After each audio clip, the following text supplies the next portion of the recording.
నాకు దిక్కు లేదా? ఎవరున్నారా నీకు దిక్కో?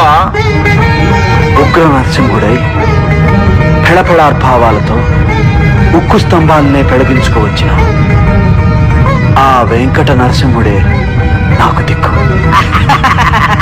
నువ్వేమన్నా భక్త ప్రహ్లాదుడువా? ఆమె నిన్ను కాపాడడానికి నేరుగా రావడానికి రమ్మనమే చూస్తాను. రమ్మనమయ్యా. నిద్రానల ప్రబల విద్యుల్లతా కేళీ విహార లక్ష్మీ నారసింహ